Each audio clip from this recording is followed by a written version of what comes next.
Pranic Healing is a spiritual energy healing form. Okay. And NLP is actually a science that is used to help us leverage the words that we use, the association that our brain connects with it, and the effect it has on us in terms of beliefs, of behaviors. So NLP is neuro-linguistic programming. Sounds really terrifying, but all it means is neuro is the brain's work, linguistic the words we use, programming the meaning that the brain associates with the word.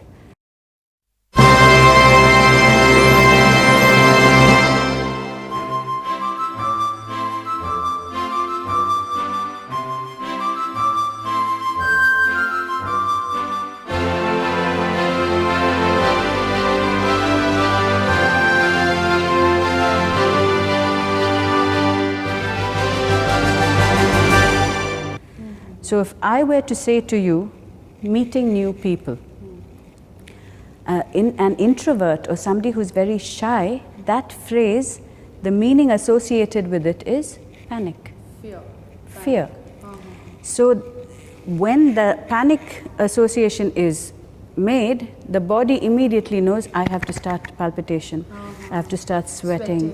I have to, my breathing is stopped. Yeah, because that's the meaning that's been associated with it.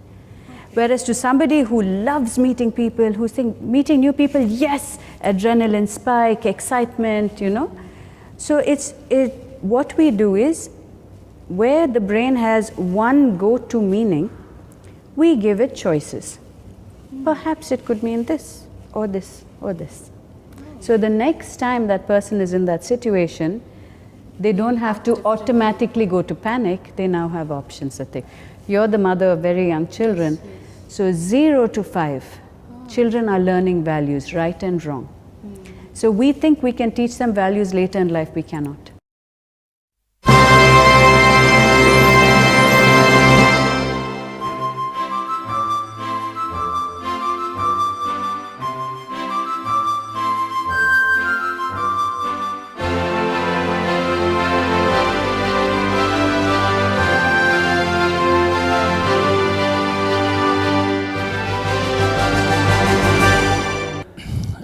നമ്മൾ ഈ pranic healing എന്ന് പറയുന്നല്ലോ, അതിനെപ്പറ്റി എന്താണ് പറയാനുള്ളത്? എങ്ങനെയാണ് ഈ pranic healing ജനങ്ങൾക്ക് helpful ആകുന്നത്?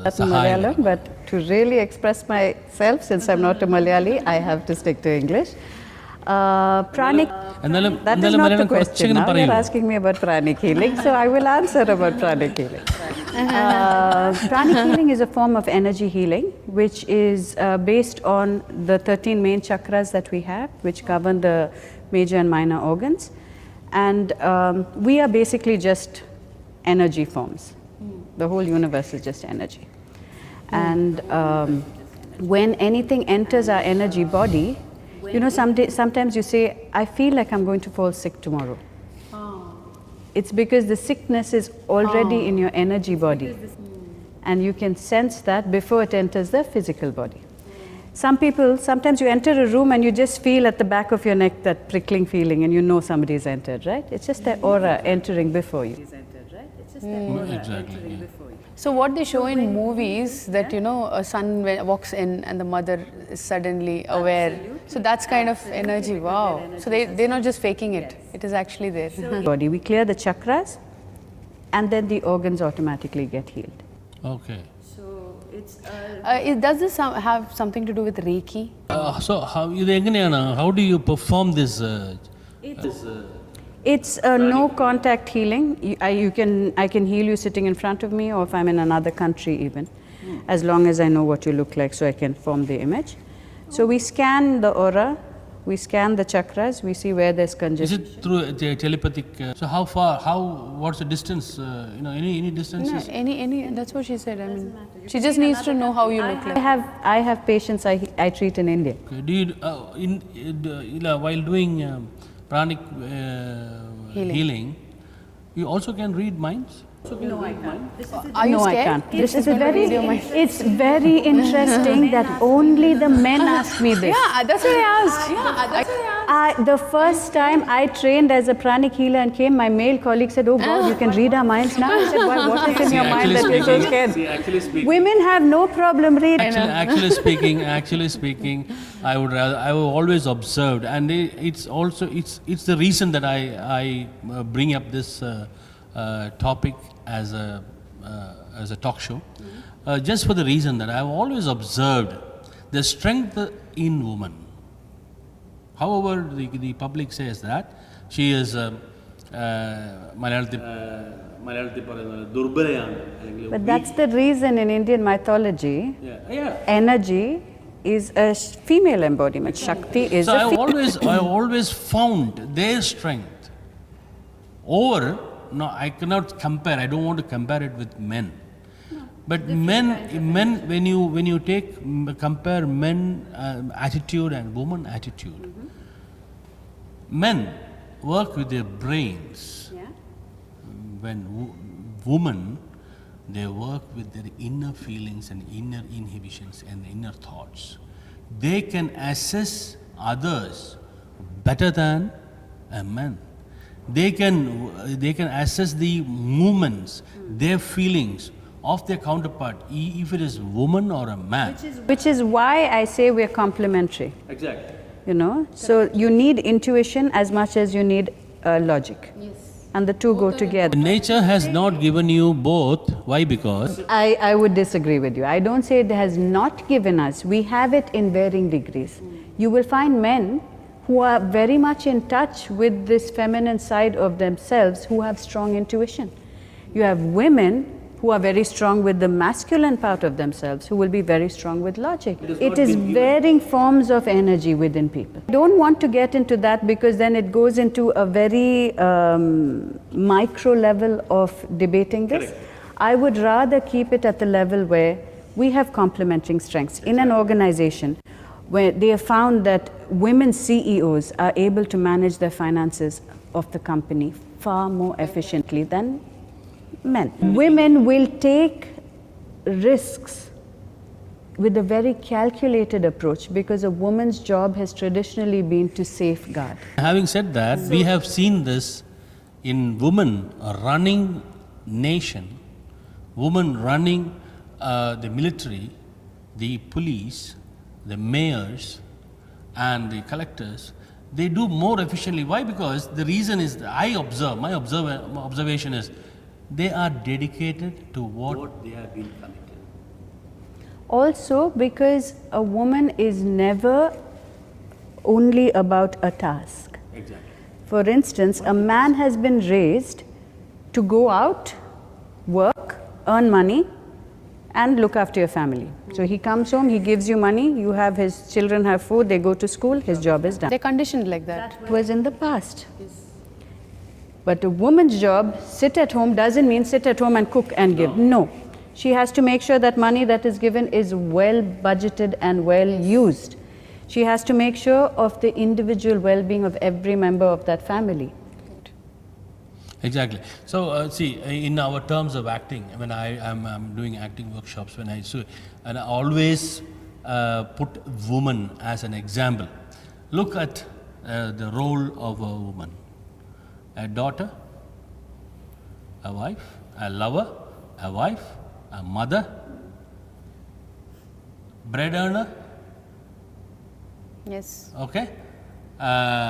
Then coming into other activities like aunts, sisters, brothers, career. whatever. Yeah. Multitasking to the best. So Bina, about pranic healing, you told us it's something that you don't need to have physical contact and you can do it just like so.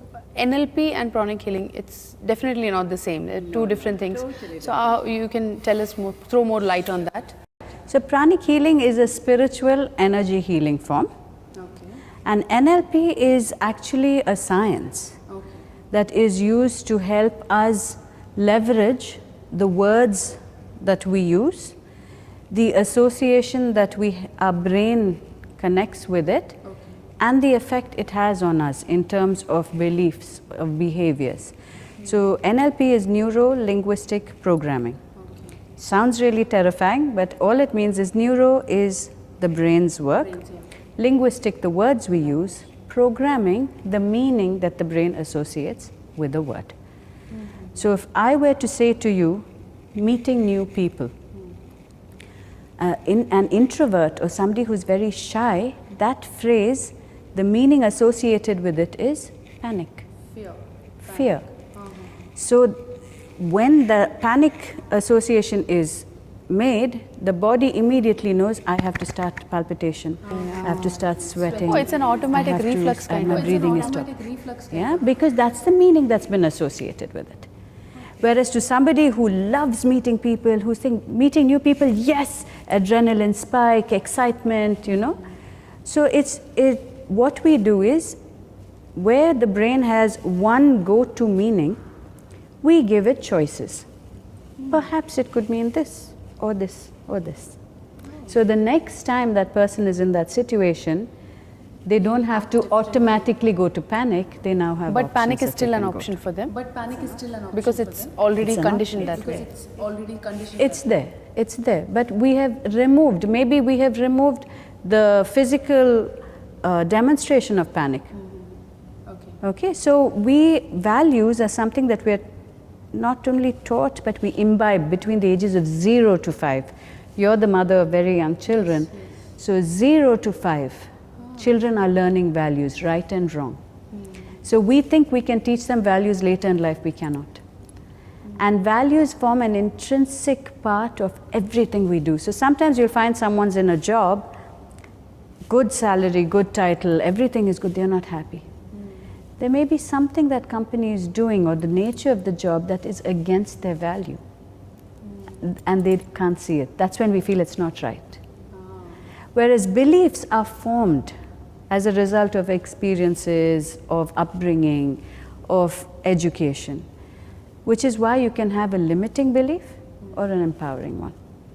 So with NLP, we can convert, we identify what that limiting belief is, and we can convert. So people who come to you are normally living type of people or something? Any? This is not. This is not psychotherapy or. So the differentiation between, see, coaching, the term coaching itself, very interestingly enough, comes from the Victorian time, when you know the vehicle that was used was a coach. So what did a coach do? It took you from where you are to where you want to get to. So that's the definition, which is a knowledge to us. Yeah, definitely. Yes. It's really a lovely So way what is to the begin. age And group that comes to you, like generally? Is there any particular age group? Interesting that you asked that. I'm trying to think. I do a lot of pro bono coaching also, because at the end of the day, coaching transforms lives. And I coach a lot of teenagers because, you know, they're at that stage in life where they're figuring things out. Still confused. Yes. So I coach from teenagers all the way up to people So you in get their all 60s. ranges. Because I have I focus on executives, so I have a lot of people 40 and above and young executives. So is there any symptoms for anything? To say symptom would indicate it's a disease. Disease. Okay. Coaching works on the premise that nobody is broken. So anyone can And come nobody needs to be They just fixed. need direction, proper direction. Nobody needs to be fixed. And the difference between a coach and a consultant or counselor is that a coach will not tell you what to do. So I can coach today a golf pro, I can coach the CEO of 10 companies, I can coach a student, I can coach a musician, because I don't have to be the expert in those fields. They are the experts in their fields. I am the expert in helping them figure out what they need to be doing. How do you use this for any kind of social causes or social awareness? Okay, I'm part of a group, an NGO called Evolving Women, where we identify young girls in Ghana who are interested in the hospitality sector. And these girls come from very poor backgrounds, and some of their stories are heartbreaking and so inspiring, because from that they have come so strong and so determined to make their future strong. So we bring them here, and then we place them in the hotels over here for 2 years to get hands-on training. During that time, they are assigned a mentor coach. So I do that for them. And that is completely unpaid. Yes, absolutely. It's a charity. Yeah. So how do you identify these ladies? Do They you have a some- process over there. There's a screening process. Yes. So within your profession, Yeah. within your motherhood, within your wifehood, I would rather say, you find a socially commitment to help people in the society.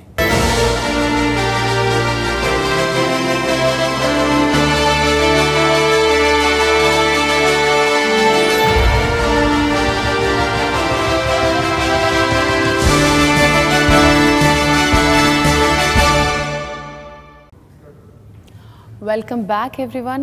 നമ്മുടെ കൂടെ ഇരിക്കുന്നത് ബീന മാത്യു. പേടിക്കണ്ട, ഞാൻ മലയാളത്തിൽ ചോദിക്കില്ല. പുള്ളിക്കാരി കല്യാണം കഴിച്ചിട്ടുള്ളത് ഒരു മലയാളി ആണെങ്കിൽ കൂടെ മലയാളം മനസ്സിലാവും, പക്ഷെ സംസാരിക്കാൻ കുറച്ച് മടിയാണ്, അതുകൊണ്ട് ഞാൻ ഫോഴ്സ് ചെയ്യുന്നില്ല. So we were talking about social commitment, right? So would you like to throw more light on that? So when I said I was in the corporate world 12 years trying to figure out where I want to go, I needed to find my higher purpose. Excuse me. I needed to find what my legacy would be, what would live on after I'm gone. And interestingly enough, I didn't believe in coaching 4 years ago. I thought, I know what I want, it's my life. Who's somebody to come and tell me how to do it? And then things happened, and I said, okay, let me go and train to be a coach and see what it's all about. And that's the way destiny works. I figured out that is my path. And in the process of doing that, I decided that I would go into this full time. So the way I put it is, since I was in a telco, from selling prepaid and postpaid plans, I am now helping people with their life plans. So That's quite a leap. yes, it is. And once that was clear, I was able to crystallize what my goal is. And a clear goal, we all know about SMART goals, a clear goal doesn't just have a shape and form, it has a time frame, it has outcomes, it has clear indicators to show you've achieved it. So once I was able to think that clearly, things just worked out so beautifully, and I found myself running my own consultancy and doing this. So I'm a speaker and a communication consultant and an executive success strategy. Have you ever dreamt about this position that you are in? Anytime in your childhood or your teenage time? I always wanted to run something on my own.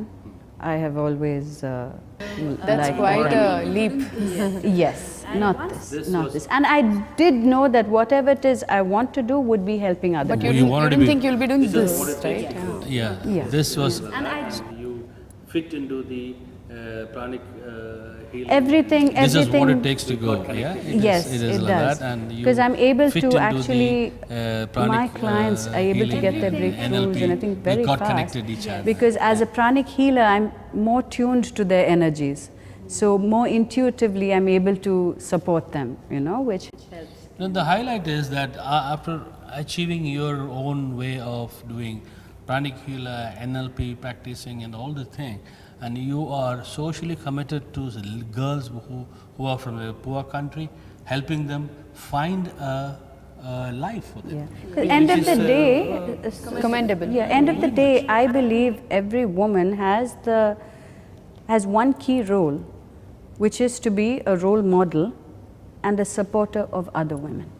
So God has blessed me with 2 daughters, and that is my key role, because I can speak inspiringly, which is what I do for a living. I am a speaker.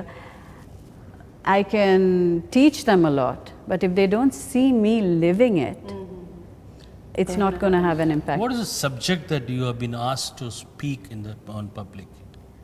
Since I specialize in success strategy, that's the area that I focus on. How do you use goal setting to increase your employee engagement if it's in the corporate sector? For executives, it's in how do they decide what their goal and their legacy is? How do they plan their success strategy? So that is what I speak about. One more thing I would like to ask you is, being a mother, Yeah. okay, you have been coaching people. Yeah. How different is it when you talk to your own, you have 2 daughters, you said. 2 daughters, When yes. you're talking to them, does the coaching work the same way, or are you a mother there? Or It's very interesting because when I coach, and another fact that I have to tell you, when I was young, I still had this desire to help people, but I was very, very sensitive and too empathetic. So if someone has a problem, they tell me, I will cry about it for weeks and can't eat, and my health will go. And I wanted to be a psychiatrist. And my dad very wisely at that time told me, you'll die before your patients. You can't, you have to. And that's how life happens. You go on your journey, you learn. And by the time I became a coach, I learned that I am more of an enabler. I can do more when I can step into that role. So I coach my daughters, and my older one was my the first one who came to me for coaching.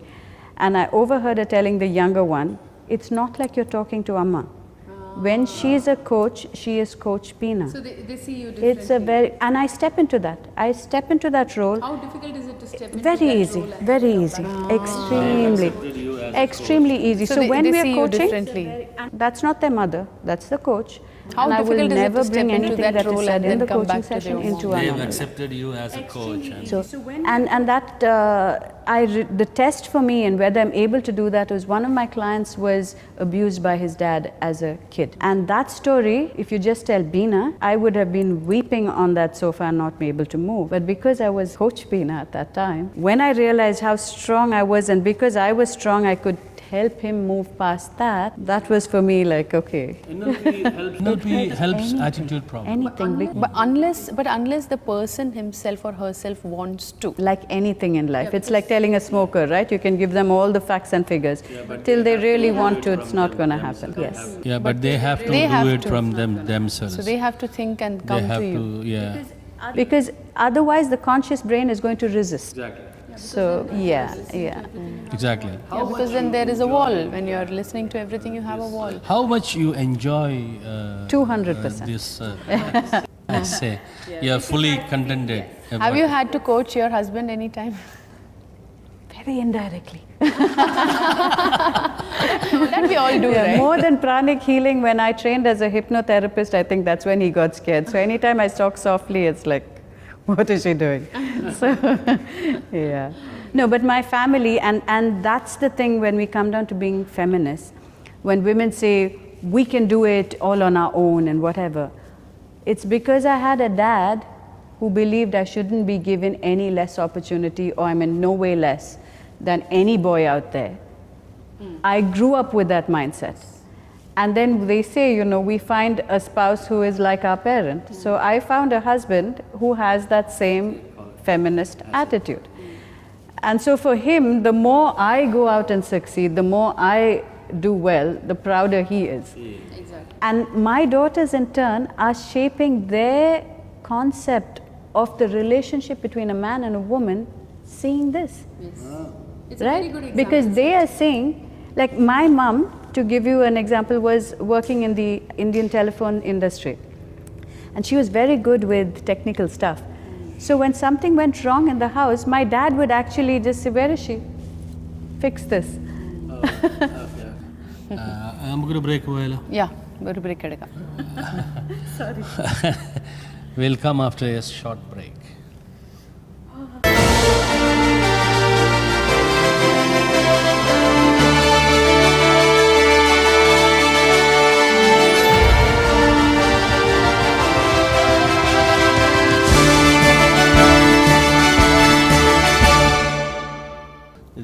Her professional life. Yes. But we need to know something about your family background and the future that you hold in your hand. Family background as in? As in Your daughter, your back home, your kantans, and then coming here, then your husband, your daughters, how what they're doing, and how far they are being supportive. Coming here, then your husband, your daughters, how what they're doing, and how far they are being supportive to you, which all counts a lot, to be a successful mother. Because when you do not have support and you fight within yourself, it is very, very difficult to reach the goal that you are looking at. True. Yeah, when you have all the support. Would you be able to? Sure. So I was born and raised in Bangalore, though I spent the first year of my life in Calcutta. So I was in Bangalore till we got married. I met my husband when he came to study in Bangalore, and we met in church, which was a very blessed meeting. And then we came to Dubai, and we have two daughters, Priya and Shreya, and they are 20 and 17 years old. My daughter, older one, is screen production graduate, actually, just graduated. My younger one's in year 12. So Dubai is home. And with regard to support, I think I've been truly blessed with it all my life, from my parents, my brothers, my husband, my children. It's I have never experienced a family getting in the way of you following your dream. Yeah, so it's a very good example. That is one of the things that shaped what I am doing and what I hope to leave behind, because I realized my legacy is my words. The impact that my words will have on people. And I believe that people who are complete, people who feel they are fulfilling their life purpose, people who feel they have identified what that is, are people who are at peace, people who are content and happy. It's a very good example set. Now, happy, content, peaceful people never go out and actively make somebody else miserable. It's a ripple effect. The energy they're putting out there is happy, peaceful, content. It's only the people who are insecure, exactly, issues with themselves. So that's why I say I'm changing the world one person at a time. Every time I help somebody achieve that, either individually or as a group, they are going out and spreading that energy. So that is what I hope will live on. And I hear my children talking, and I see the role they play in their friends' lives, and I can see that they're just absorbing everything, and without knowing it, they're doing that for them. Are they also inclined towards the similar kind of... Not as a line of work, but as human beings, yes. And your older one has a screen production, a degree from Mother. She will be, yes. She's following in her father's line. Something where women have not really... Not much. Not but much. There are, but very few. Very few. That is what I would like to say, especially to the younger generation and to their parents. Let them identify what they want to be. And women of any age, because it is never too late. I started this a year and a half ago. Boys and girls. Exactly. Yeah. There is no profession that I feel.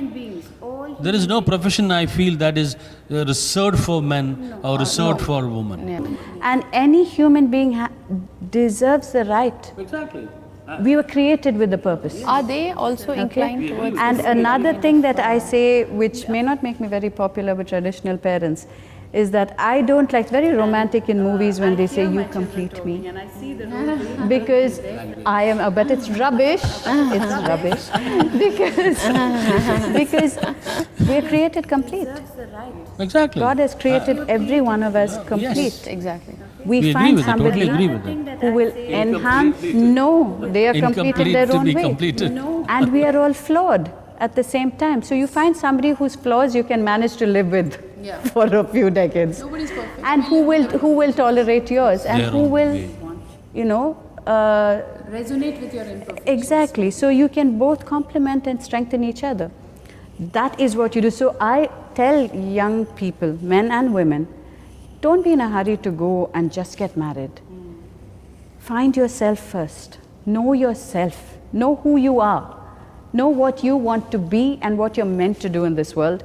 Then find someone. You will find somebody who is the right travel partner, musafir. I guess now slight changes are happening. People are, yeah, but there are some people who are very conservative. It is happening a lot. It's happening a lot. Because what happens when most of us are, raised with certain goals, and only late in life we realize those are not my goals at all. I'm doing this because my mom always wanted this, or my dad wanted, or this is what the Khandan expects me to do, or the society, Yeah. And that's when Nobody's we feel perfect. We live incomplete with a and perfect unhappy. So I would just say any human being, boy or girl. Resonate with your Just, yeah. imperfections, maybe.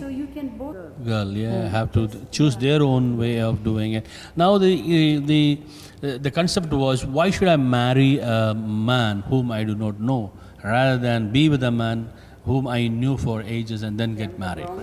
Okay, I'm the wrong number for this because mine was a love marriage. My parents were love marriage. So personally, I don't know.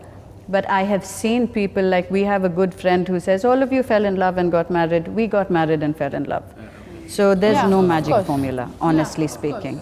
It isn't.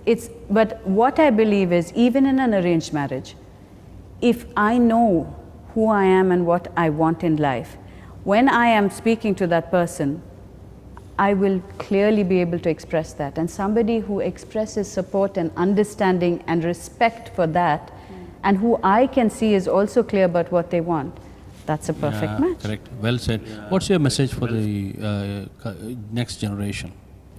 Just Know yourself better. Know yourself. Know yourself better. Polonius said it in old Shakespeare. He had his way with words. This above all, to thine own self be true. Really nice. That's a nice one, yes. And that is what we need. Okay. With this note, we have been very much blessed with the conversation with BINA MATHEW of her journey. അവരുടെ ജീവിത യാത്രയിൽ കൂടി അവർ സംഭരിച്ചിരിക്കുന്ന ശക്തിയും പാവപ്പെട്ടവർക്ക് വേണ്ടിയിട്ട്, അഗതികൾക്ക് വേണ്ടിയിട്ട് അവർ ചെയ്യുന്ന സാമൂഹ്യ പ്രവർത്തനത്തിൻ്റെയും ഒരു ചെറിയ കാഴ്ചയാണ് നമ്മൾ ഇതുവരെ കണ്ടത്. ഇതോടുകൂടി നമ്മൾ ഈ എപ്പിസോഡ് നമ്മൾ അവസാനിപ്പിക്കുകയാണ്.